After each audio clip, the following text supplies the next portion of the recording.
आप सभी को नमस्कार, राम राम। आज शहीद आजम भगत सिंह के समाधि स्थल हुसैनीवाड़ा पर हैं।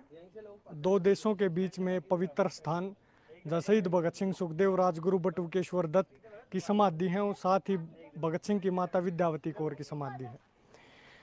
एक आह्वान 23 मार्च 2023 को हरियाणा के गांव में हुआ और उस आह्वान में 2-2 चम्मच घी हर घर से मांगा गया, जिसमें समाज ने बढ़ चढ़ कर सहयोग किया और सहभागी बने उस ऐतिहासिक काम में।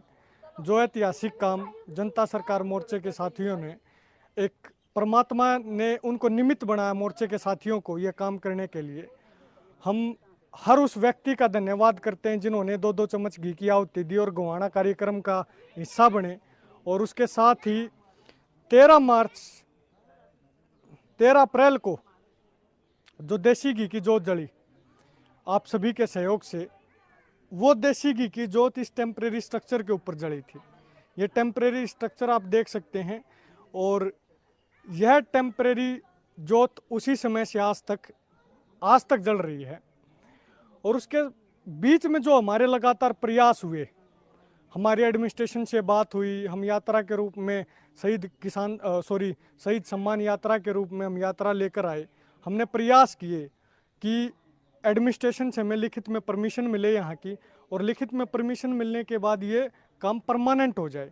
लेकिन हम कहीं ना कहीं प्रशासन से उस तरह की वार्तालाप करने में या प्रशासन की सार्थक माहौल में बातचीत ना होने से प्रशासन के साथ हम 13 अप्रैल को नाकाम रहे वो परमिशन लेटर लेने में।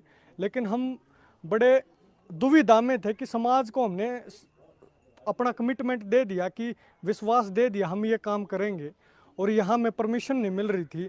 तो वो आप देख सकते हो, बड़ी पीड़ा थी मन में, भी बड़े विचलित थे हम सारे साथी, अब कैसे करेंगे इस काम को। लेकिन जैसा माना जाता है कि पवित्र आत्मा से जो काम किया जाता है, परमपिता परमात्मा भी उसमें सहयोग करते हैं, सारी कायनात उसको मिलाने में लग जाती है, वो काम होने में प्रकृति भी सहयोग करती है। ऐसा ही हुआ। सारे साथियों ने जो मेहनत की, बड़ी निष्ठा ईमानदारी के साथ, पवित्र आत्मा के साथ, पवित्र भावना के साथ मेहनत करने का काम किया, और उस मेहनत का नतीजा ये आया। समय बेशक लगा। आज 28 सितंबर है, शहीद आजम भगत सिंह का जन्मोत्सव और जयंती है। उस दिन हमने इस टेम्परेरी जोत से ये परमानेंट जोत में बदल दी। इस जोत से हमने इस जोत को, बड़ी जोत को जला दिया। ये पात्र भी बड़ा, आप देख सकते हो, बड़ा पात्र है। 11 किलो घी इसमें एकदम आता है और हफ्ते भर तक ये जोत ऐसे ही चल सकती है। एक बार घी डालने के बाद ये अखंड जोत स्थापित हुई है। ये परमानेंट स्ट्रक्चर के ऊपर जो भी साथी यहाँ पे आएगा तो यहाँ पे इस जोत के दर्शन करके जरूर जाए और अपने 2 चम्मच घी की आहुति जरूर दे के जाए। सबके सहयोग से, समाज के सहयोग से ये इतना बड़ा काम करने में हम, जैसा सपना हकीकत में बनता है, हकीकत में बदलता है।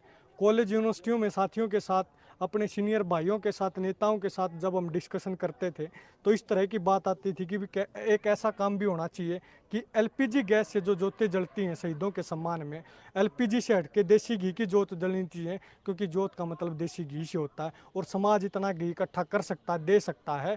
ये बात पूरे समाज के सहयोग से जनता सरकार मोर्चा ने करके दिखा दी कि देसी घी से जोत जल सकती हैं। अभी सपना यहाँ तक पूरा नहीं होता है।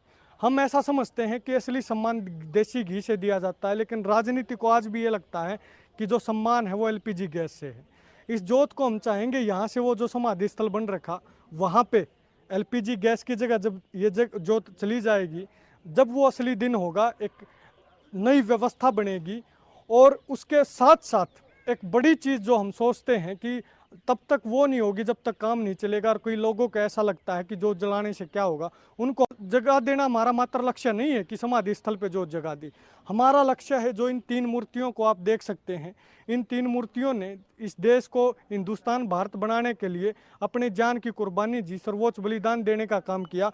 इन 3 मूर्तियों ने एक सपना देखा। वो सपना देखा इस हिंदुस्तान को में ऐसी व्यवस्था हो, जो व्यवस्था गरीब मजदूर की हो, जो व्यवस्था कमेरे की हो, जो व्यवस्था एक विद्यार्थी की हो, जिस व्यवस्था में हर नौजवान के लिए रोजगार हो, वो ऐसी व्यवस्था, कृषि कैसी हो। इन तमाम लोग जो है ये सपना देखते थे। और मैं ऐसा समझता हूँ, जब तक इनका सपना पूरा नहीं होगा, इन तीन मूर्तियों का, शहीद भगत सिंह, सुखदेव, राजगुरु का, शहीदों का सपना जब तक पूरा नहीं होगा, अनेकों शहीद हैं जिन्होंने अपनी जो कल्पना करते थे वो व्याख्यानों के माध्यम से, किताबों के माध्यम से और उस समय लेखों के माध्यम से बताने का काम किया कि देश ऐसा होना चाहिए। तो हमारा अल्टीमेट सपना ये है कि इस देश को शहीदों के सपनों का भारत हम बना दें। हम ये चाहते हैं, उसके लिए जितने देश के नौजवान युवा साथी हैं उन सबको घर से निकलना पड़ेगा, उन सबको समझना पड़ेगा, पढ़ना पड़ेगा भगत सिंह, सुखदेव, राजगुरु को, और उसके बाद ही हम उनके सपनों का भारत बना सकते हैं। हम तमाम वीडियो देख रहे साथियों से निवेदन करना चाहेंगे, भाइयों, हम सब ने मिलकर वो व्यवस्था, वो सब शहीदों के सपनों का भारत बनाना है जो इन्होंने कल्पना की थी कि भारत ऐसा होना चाहिए। हम सब ने मिलकर ये लड़ाई लड़नी होगी, हम सब ने मिलकर संघर्ष करना होगा और इनके सपनों का भारत बनाना होगा। उसके लिए हम आप सबसे आह्वान करते हैं, गरीब मजदूर का, नौजवान का, युवाओं का, सबका भारत बनाने के लिए, इनके शहीदों का सपनों का भारत बनाने के लिए आप आगे आइए, अपनी जिम्मेदारी लीजिए और जिम्मेदारी लेकर समाज में काम करिए।